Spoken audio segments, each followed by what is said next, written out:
Olá, a paz do Senhor Jesus. Eu queria deixar uma meditação para nossas vidas que se encontra lá em Marcos 10, versículo de número 21, que trata a respeito do jovem rico, que diz assim no versículo 21. Jesus, olhando para ele, o amou e lhe disse: falta-te uma coisa, vai e vende tudo quanto tens e dá aos pobres e terás um tesouro no céu, e vem e segue-me. O texto bíblico agora vai narrar um pouco a respeito de um jovem. Segundo a Bíblia, esse jovem é um jovem que possuía muitas propriedades. Alguns textos paralelos vão dizer que ele era um príncipe. E com uma questão em mente, uma questão que todos nós temos, qual questão? O pós-vida. O que acontece depois que a gente passar dessa vida? O que acontece após a morte? Ele se aproxima de Jesus e pergunta: Mestre, que bem farei para herdar a vida eterna? A preocupação desse jovem é uma preocupação muito boa. Todos nós deveríamos ter essa preocupação. Qual é a preocupação dele? O que vai acontecer daqui? O que acontecerá comigo, melhor, quando eu morrer? O que acontecerá comigo quando eu passar dessa vida? A preocupação dele aqui nesse texto não é uma preocupação terrena, é uma preocupação com a salvação, é uma preocupação com a vida eterna. Só que esse jovem chega até Jesus com um pensamento errado. Que pensamento é esse? Que bem farei para herdar a vida eterna? Na mentalidade desse jovem, salvação, a vida eterna, se conquista ou se obtém por meio de méritos ou por boas obras. Ele está dizendo: o que eu posso fazer de bem para ter a vida eterna? Jesus vai dizer para ele: olha, por que me chamas bom? Não há um que é bom, senão só Deus. E Jesus vai começar a perguntar se ele guardava os mandamentos. Ele vai dizer que guardava os mandamentos, que obedecia a pai e mãe, que não furtava, que não roubava. Só que agora, o texto sagrado vai dizer que Jesus, olhando para ele, o amou. Eu estou aqui tratando um pouco a respeito da salvação. Perceba que ele pensava que salvação se obtém por meio de méritos. Que bem farei para herdar a vida eterna? Verdade é que a salvação, ela é uma dádiva divina, um presente de Deus. A salvação só se obtém por meio da graça, o favor imerecido. Vai dizer lá em Efésios 2, versículo de número 8 e 9. Pela graça sois salvos, por meio de fé. Isso não vem de vós, é dom de Deus. Não vem das obras, para que ninguém se glorie.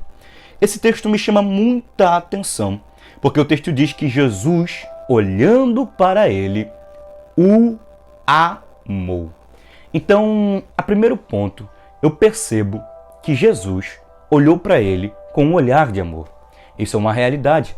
Deus nos ama muito. A Bíblia diz que Deus amou o mundo de tal maneira que deu seu Filho unigênito para que todo aquele que nele crê não pereça, mas tenha vida eterna. Jesus nos ama muito. Só que o conceito de amor na sociedade presente é um conceito deturpado. Amar no tempo em que nós vivemos é aceitar tudo. Amar no tempo em que nós dizemos é ser omisso.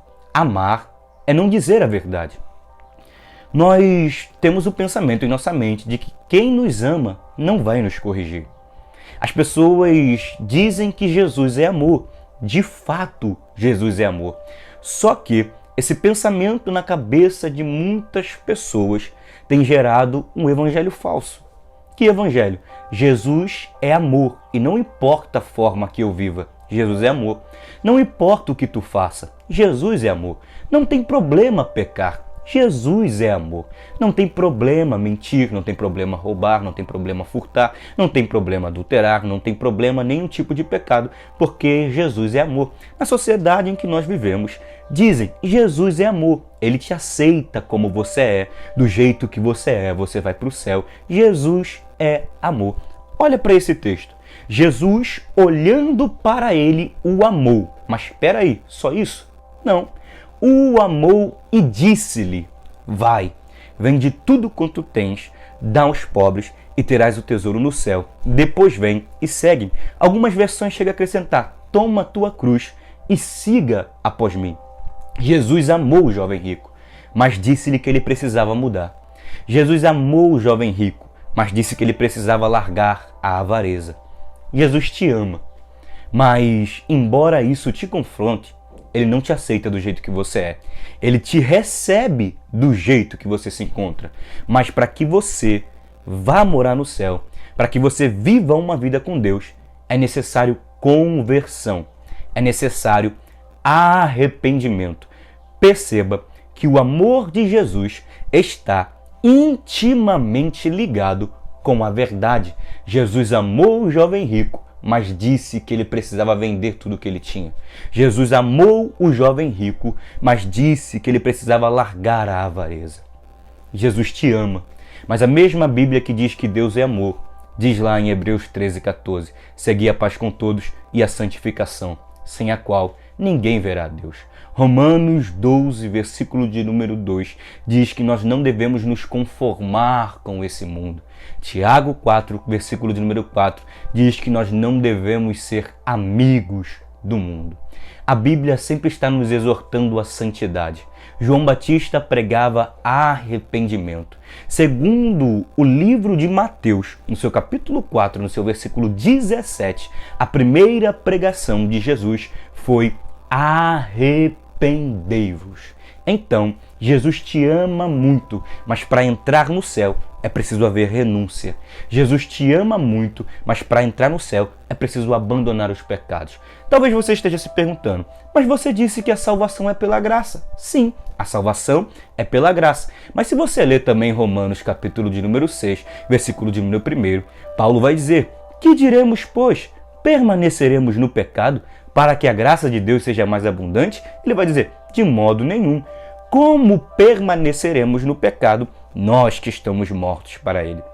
A graça não é um passaporte para viver uma vida de pecado. A graça não é um passe livre para viver em pecado. A graça é libertação do pecado. A graça de Deus também exige. Você sabia disso? Está escrito lá em Tito, capítulo de número 2, versículo de número 11. E a graça de Deus se há manifestado ao mundo, trazendo salvação aos homens. O versículo 12 vai dizer: e ela nos ensina. A graça ensina o quê? Que renunciando às concupiscências e às paixões mundanas, vivemos pia, sóbria e justamente no século presente. Paulo enfatizou muito isso. Graça de Deus não é passe livre para viver uma vida de pecado. Graça de Deus não é liberdade para o pecado. A graça de Deus, ela te arranca do pecado. Romanos 6, versículo de número 14. E o pecado não terá mais domínio sobre vós. A Bíblia diz que a graça de Deus nos arranca da escravidão do pecado. Você acha que Jesus desceu do céu, morreu na cruz do Calvário, passou pela via dolorosa, foi chicoteado, recebeu esbofeteadas, recebeu cuspe no rosto para que você continuasse a viver no pecado? Você acha que Jesus desceu do céu para que as pessoas continuem vivendo no pecado?